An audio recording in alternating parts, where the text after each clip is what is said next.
Troca de passes de volta. Fiquei um pouco preocupado, né? Porque eu acho que eu dei um spoiler sobre a música que o Gabigol pediu lá no Fantástico. Tomara que já tenha rolado. Já tá acabando já, Magno. Já tá acabando, né, Aninha? Ah, já acabou lá. Tá porque às vezes...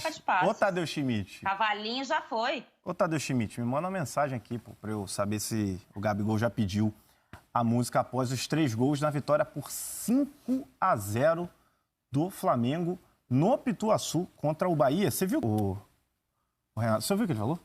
Eu vi. Boa noite, Pedrinho. Satisfação estar falando com você, com a Ana. Eu só tenho uma coisa para falar sobre essa vitória. É casual. 2, pode ser. Aconteceu. Agora, 5... com fraturas, vocês esperam um futebol bonito? Eu dou um futebol extraordinário para vocês. Roda os melhores momentos aí. Tem Everton Ribeiro, mas não teve o Gabigol, né? E com a saída também de alguns jogadores para a seleção foi importante a gente ver uma evolução do Michael, né? Que ganhou espaço e melhorou em alguns pontos. A tomada de decisão dele ainda é um pouco ruim, mas ele evoluiu. Agora, o Renato, obviamente, gosta desse jogo de aproximação, de posse. E tem um time que, individualmente, os caras são muito capacitados e se conhecem muito, né? Você vê que os movimentos ali são muito coordenados, né? E são movimentos que são do jogador, né? Não são só do treinamento, que eu acho que o Renato não teve nem tempo para ajustar tantos movimentos assim. A gente já sabe que quando o Arrascaeta dá um giro, onde o Gabigol vai estar, o Everton Ribeiro, o movimento que ele vai fazer... Então, acho que o estilo do Renato, para a característica dos jogadores que o Flamengo tem tudo para dar certo, porque a essência do Renato é ofensiva, né? Isso ninguém pode esconder. Mas é pouco tempo de trabalho. Como foi pouco tempo de trabalho no primeiro jogo, pouco tempo agora para esse jogo também. Tu curte uma ostra? E só para pontuar mais um negócio, antes de responder isso, curto. Eu acho que também ele vai... utilizar um desses 2 zagueiros, né? O Rodrigo Caio e mais um zagueiro, que eu acho que vai ser o Léo Pereira, né? E a permanência, como a Ana falou, do Arão, dando uma liberdade para o Diego de segundo volante, que com o Gerson, o Diego jogava mais preso. Te perguntei sobre a ostra, porque com certeza vem aí mais uma pérola de Renato Portaluppi em sua entrevista coletiva. Vamos conferir agora. A equipe teve uma grande atuação, inclusive a do Gabriel, fazendo 3 gols. Ele nos ajudou bastante. E desde que eu cheguei, ele tem me perguntado sobre o DVD. Então, a resposta tem sido sempre a mesma. Ele ainda não está preparado para ver meu DVD. Eu já falei para ele, você é um grande jogador a nível de seleção brasileira, mas se você ver logo o meu DVD, você vai querer fazer isso em campo, você pode se atrapalhar. Continua fazendo os gols aí que você tem nos ajudado bastante. A equipe se comportou muito bem, os jogadores que entraram muito bem também. Fizemos 5 gols, respeitamos sempre o nosso adversário e procuramos jogar sempre para fazer os gols. Como eu havia falado na minha coletiva, na chegada, eu gosto de jogar para frente, eu tenho minhas manias com o meu time, tenho procurado colocar as coisas que eu gosto, que a minha equipe faça em campo. E aos pouquinhos eu tenho certeza que eu vou poder fazer isso, até porque o grupo, como eu sempre falo, o grupo do Flamengo é um grupo de muita qualidade, são jogadores inteligentes, mas também não vamos nos iludir. É a segunda partida, eu acho que a gente sempre trabalha para conquistar vitórias e o torcedor pode ficar tranquilo que trabalho que não vai faltar e quarta-feira a gente vai procurar fazer, no mínimo, a mesma coisa que a gente fez hoje diante do Bahia para conquistar a vaga para a próxima fase da Libertadores. E o pior de tudo disso é, mesmo depois de um 5-0, ter que ouvir um cornetinha da imprensa. Você quer falar do Gabigol? Quando eu tirei o Gabigol? Não, eu tô falando que o Renato, ele é um cara que ele tem um feeling de jogador, né? O Rogério foi jogador, óbvio, de alto nível, mas às vezes ele não tinha sensibilidade. O Renato tira o Gabigol porque fez 3 gols. Sabe que o jogador não vai sair chateado. Se tivesse 5-0 e o Gabigol não tivesse feito nenhum gol, ele não tiraria o Gabigol. Porque ele sabe que o cara tá ali querendo fazer o gol. Então, assim, esses negocinhos, o Renato tem, sabe, o feeling, ele percebe, ele sabe que o jogador se irrita. Ele não tirou o Gabigol para poupar pela questão do jogo de volta da Libertadores, não. Ele tirou porque sabia que podia tirar, ia ter um abraço, ia ter uma resenha, fez 3 gols.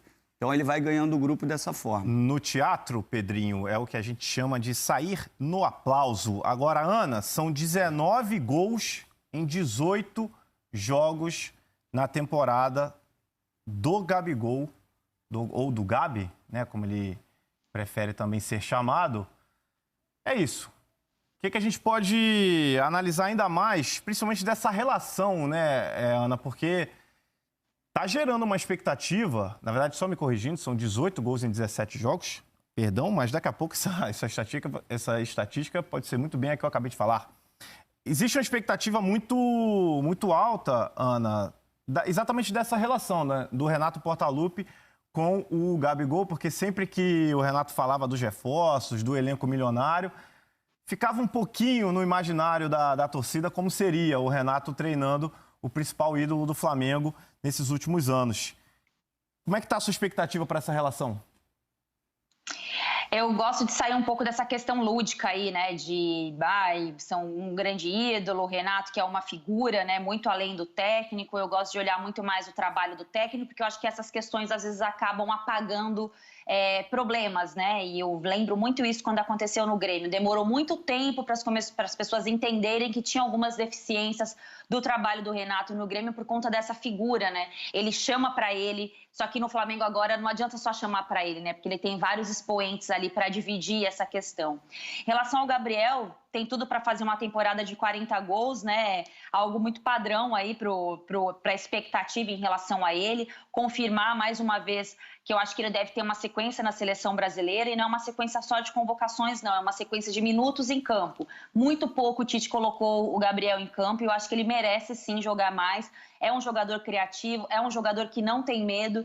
Não adianta ele ter uma chance de finalizar na seleção, perder um gol e já não servir mais. Acho que a seleção brasileira precisa conhecer e testar um pouco mais o Gabriel dentro daquela estrutura, pelo que ele vem fazendo no futebol brasileiro. O futebol brasileiro é inferior à Europa, mas eu acho que tem jogadores dentro da seleção brasileira que conseguem usar um pouco do que fazem nos clubes com a camisa da seleção, e o Gabriel com certeza pode ser um desses nomes, e o Tite tem que testar. Jogador que faz 18 gols em 17 jogos, começa o Campeonato Brasileiro metendo 3 gols fora de casa, tem que ser olhado com um pouquinho mais de carinho, também pelo que está acontecendo com o nível dos atacantes agora lá na seleção, com exceção do Neymar. Tem que ser olhado com carinho e tem que ser ouvido também com carinho. Aqui no Troca de Passes, a gente te ouve com muito carinho. Gabigol, fala com a gente. Feliz por voltar, reencontrar meus companheiros. Tava com muita saudade deles e de usar essa camisa aqui. Feliz pela vitória na Libertadores e também pelos gols hoje, pela vitória importante, pelos gols, por mais 2 marcas históricas. E espero continuar quebrando marcas aí e aproveitar meus companheiros, aproveitar o Flamengo, que é realmente muito bonito e muito lindo usar essa camisa aqui. Levanta e Anda foi a música escolhida pelo Gabigol lá no Fantástico. E você tá vendo que os escudos no nosso belíssimo... Alô, nação rubro-negra, todo mundo juntando sua voz, ó! Vamos, Flamengo! Vamos ser campeão, vamos, Flamengo! Minha maior paixão, vamos, Flamengo! E essa taça vamos conquistar! Vamos, Flamengo! Vamos ser campeão, vamos, Flamengo!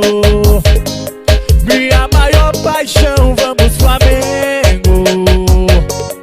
E essa taça vamos conquistar! Alô, nação rubro-negra, todo mundo juntando sua voz, ó! Vamos, Flamengo! Vamos ser campeão, vamos, Flamengo!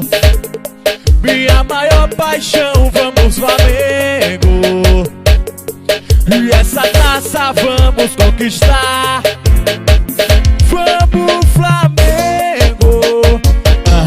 Vamos ser campeão, vamos, Flamengo! Minha maior paixão, vamos, Flamengo!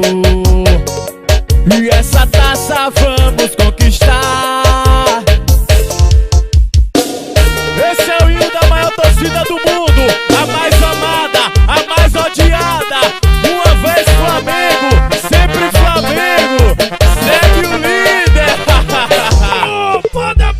Pereira.